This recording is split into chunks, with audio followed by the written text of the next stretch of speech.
On one hand, these are horrifying times. On the other, wonderful, exciting, and most importantly, mysterious. And I think that's what I want the show to be about, the mystery, and how beautiful the mystery of all of this is. And I want everyone to remember that the real war, the most profound conflict in all of our lives, it isn't about nations, it's not about parties, and it's not even really about money, which is what I always thought it was about for the longest time, until within the last few years. I realized it really is about ideas. And that's what really today's episode is about. And if you think China is pissed at Trump in the US about the trade war, well, we're not at the top of that nation's shit list. That spot goes to a little group that does meditation and yoga, if you can believe it. The Falun Gong is a religion that didn't date back before the Druids. It started in the mid-90s in upstate New York. Actually, not that far from where I grew up. And today that little group has become China's pretty much their number one enemy. They are deeply threatened by this little dance troupe. And this threat, they take it more seriously than even the trade war. And that little group today has 100 million practitioners around the world. And they don't like China. They hate China as much as China hates them. So this mystery of the Falun Gong, started for me a little while after I'd moved to California. When I first saw a billboard, a curious looking billboard, looking like something of a musical. And some of the blurbs and the reviews promised Chinese cultural immersion, a transcendent experience of music, dance, and pageantry. Well, that didn't really interest me much. But I could tell lots of other people were interested. And I took note. There's something interesting and weird about this. And somewhere along the line, I'd heard talk of a cult behind Shen Yun. And I didn't really look into it fully back then, but that's where the mystery started for me. And if you go on the Yelp site today and you read the reviews for Shen Yun, you can see this war that I talked about being fought. You can see the war of ideas being fought right on Yelp. And I'd say, looking at that website, 10% of those reviews, or I say less than 10%, are from anybody else other than the Chinese government and Falun Gong themselves. So it's very interesting. I recommend anybody go to the Shen Yun website, and it's a very interesting experience. So the first thing that will stand out is they have an update on the CCP virus, in parentheses, COVID-19.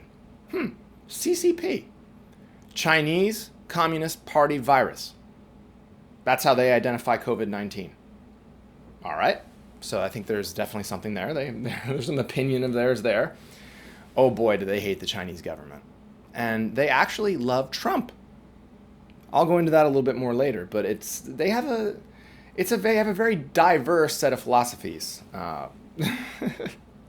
Falun Gong is a very interesting group. So the other thing that's extraordinary from their website is how much these tickets cost. So I had never seen anything like this out on the East Coast. Even though they were from upstate New York, I didn't really see any sign of this in New Jersey. It wasn't until I came out to California that I saw these ridiculous billboards. And kind of was a little curious, like, what's this about? But, I mean, some of these tickets are like, they start at about $100 per person. Well, now they're closed down because of COVID. But they're planning on they're rescheduling.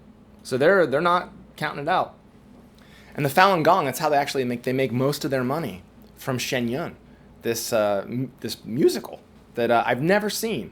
But I have to say, it depends how long it is. But it may be worth just sitting through it because I am a bit interested.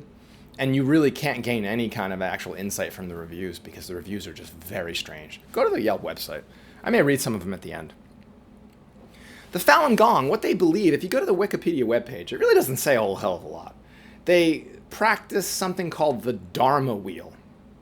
So basically, I mean, they have an idea. It's basically similar to a lot of Buddhist philosophies, a lot of other Eastern philosophies.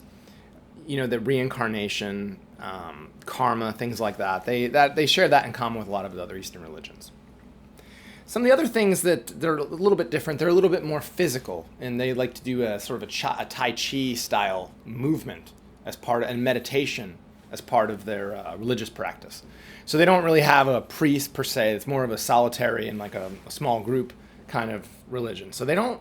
It's a lot different than Scientology or like any of the other kind of big mainstream cults in America in that way. And they don't really seem to hit up other people for money. So they have Shen Yun, but you don't see him really going out and grifting and doing a whole bunch of other shit. They do make enough money from Shen Yun to really go a long way, though. Maybe that's why. But there are 100 million Falun Gong practitioners across the world. And in China, the Falun Gong numbers are comparable to the numbers of people who practice Islam, which is another group that the Chinese government is really serious about going after. Because the Chinese government, what they consider to be their biggest threat is religion itself. It's the idea of God. So it's not the Falun Gong that they're after per se. They want to get rid of religion. And that's what I've learned from researching this episode, is that China really does have a war on God. And for a reason. Not because they want to replace it with some sort of scientific philosophy or the philosophy of mystery, which is what I think it should be replaced with. Not replaced with, but maybe, I don't know. I don't think religion should be abandoned. But what China thinks it should be replaced with, interestingly enough, is work. So just like the love of work was pasted up above the entrance to Auschwitz, work will set you free. The Chinese government wants to make work the new religion. And that's what this is really about. And that's what the Falun Gong, I'll go into some of the nutty bullshit theories that they have. But they really sort of have it right with what I think, at the core of what they're trying to preserve. And I think that's one of the reasons why they're growing in number so much, is because they are basically the resistance to not a military movement from the Chinese government, but a philosophical movement. And there's a lot of other stuff going on in China that's very scary. And it doesn't mean it has anything to do with the Chinese people. This is a small group of very powerful people that are working through some sort of agenda. And I want that to be clear. So the Falun Gong was started by, of course, a mystery man. And a man named Li Hongxi. And what's crazy is that this guy doesn't follow your typical cult leader path, because he's all kind of dropped out of kind of view mostly. He puts out recordings and things like that, and he remains sort of a figurehead of the organization. But he doesn't have an army of women that he's bedding. He doesn't take everybody's wives. He doesn't do the typical things that cult leaders do. And if you go to his Wikipedia page, you're going to see something. He looks a lot different than your typical cult leader as well. He looks like a regular businessman. He is wearing a shirt and tie, a very tasteful shirt, tie, and jacket on his Wikipedia page. He doesn't have any kind of cultish regalia on. He doesn't have any tie-dye t-shirts. He doesn't seem to be intoxicated or draped in women or like small children. He looks like a regular businessman that could have just gotten off the subway on his way to work. And that's the mystery man, Li Hongxi. And there's a lot of talk about his background. He was born in China, but lived a lot of his life in the U.S., in upstate New York, where he started the organization.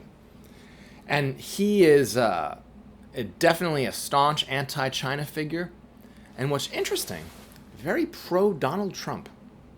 The whole organization, Falun Gong, is very pro-Donald Trump.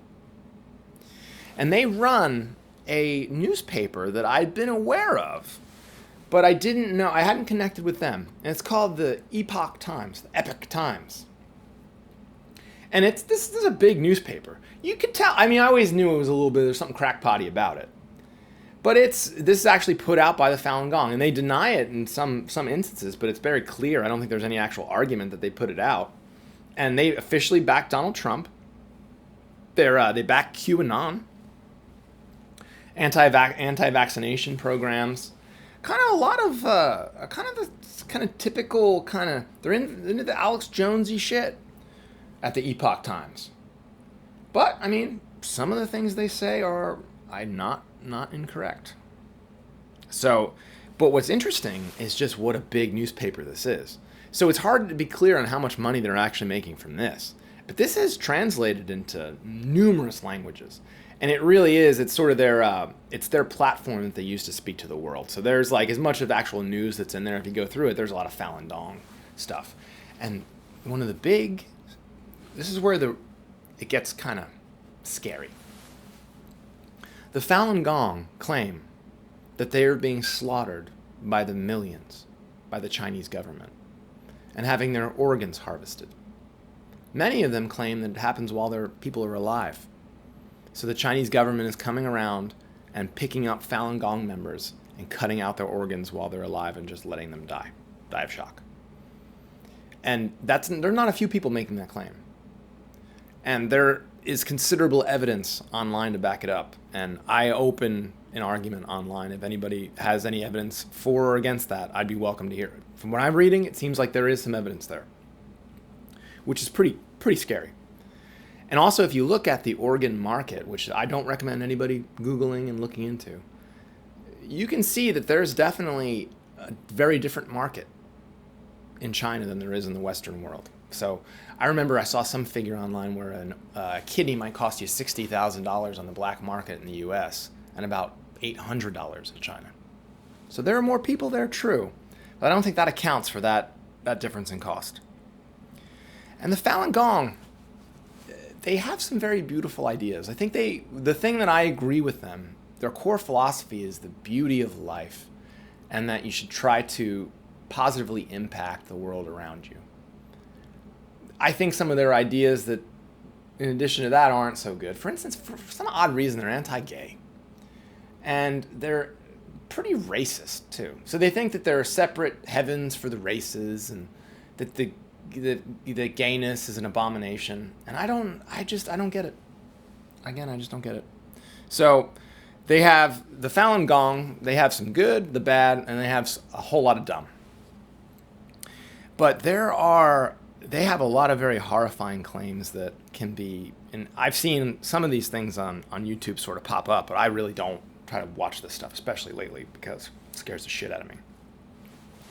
But I believe and there's a documentary called Harvested Alive that came out in 2013, and it documented a lot of the stuff that I'm talking about. So the Falun Gong, the people who practice Islam, are making the claim that the Chinese government is harvesting them up in the middle of the night and then taking their organs.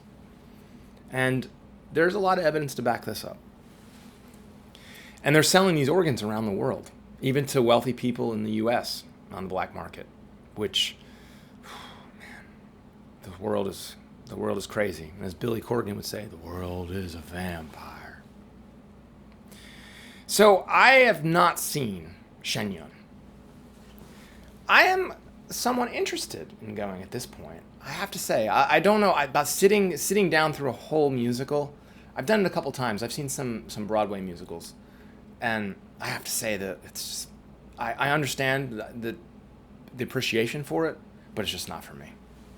But apparently in the Shen Yun musical, a lot of these ideas are expressed, and they're trying to communicate what the Chinese government is doing to them, the history of the organization in China and their persecution. They actually act out in their song and dance numbers. So I don't know. Part of me is kind of curious about looking into this. And I wonder about Li Hongxi, about this mysterious group. And I wonder how much of this is really real. How much of this mystery is as frightening as I think it is.